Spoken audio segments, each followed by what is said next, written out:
Qul huwallahu ahad. Salah. Qul huwallahu ahad.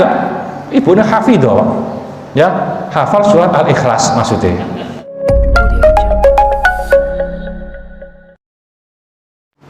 Assalamualaikum warahmatullahi wabarakatuh. Bismillahirrahmanirrahim.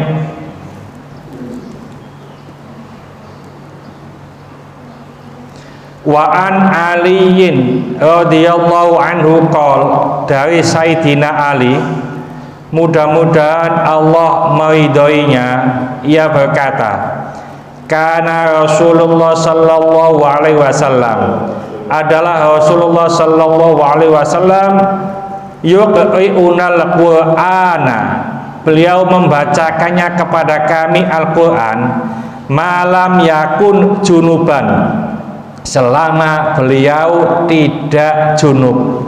Rawahul khamsatu, diriwayatkan oleh 5 imam. Wa hadza lafdzu Tirmidzi, dan ini adalah lafaz Tirmidzi. Wa shahahahu, dan beliau mensahihkan. Wa hasanahu Ibnu Hibban, dan Ibnu Hibban menghasankan. Jadi hadis ini menjelaskan bahwasanya ketika Rasulullah Shallallahu Alaihi Wasallam bersama para sahabatnya itu sering mengajarkan Al-Quran, Pak. Ya, lalu Rasulullah ketika junub beliau tidak mengajarkan Al-Quran. Jadi hadis ini difahami oleh para ulama kalau orang junub tidak boleh membaca Al-Quran, ya.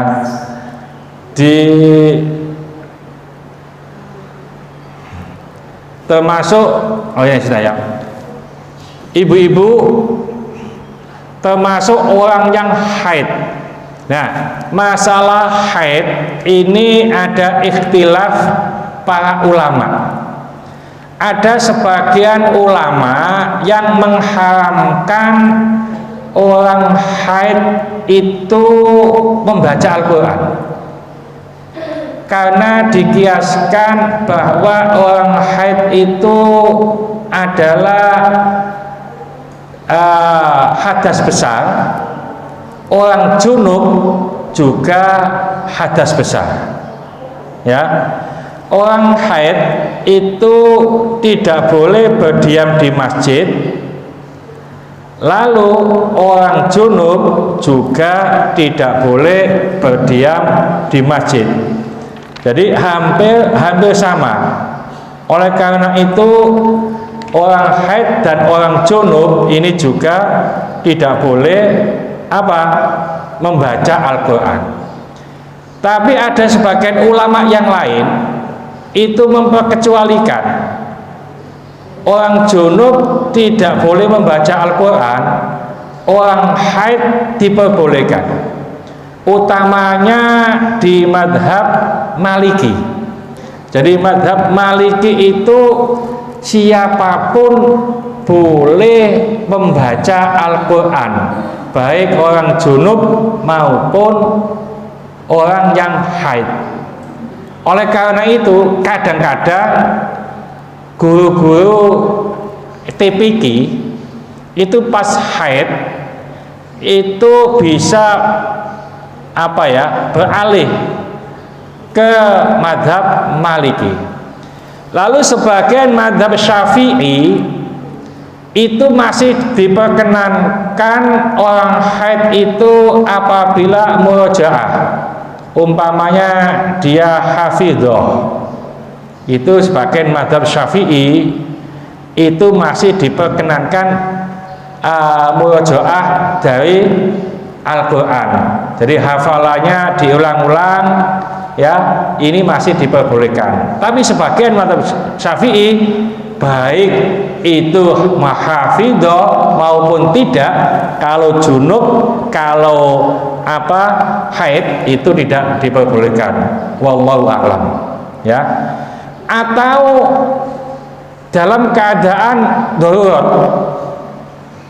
Ini diperbolehkan. Contoh, ya, pas enak-enak masak, anaknya itu ngaji keliru, langsung dibetulkan, ya, karena ibunya ini hafidhah mungkin, ya, jadi pas ngaji qul huwallahu ahad, salah, qul huwallahu ahad, ibunya hafidhah, ya, hafal surat Al-Ikhlas maksudnya, ya, ini kan hafidhah termasuk, ini dibetulkan umpamanya, ya.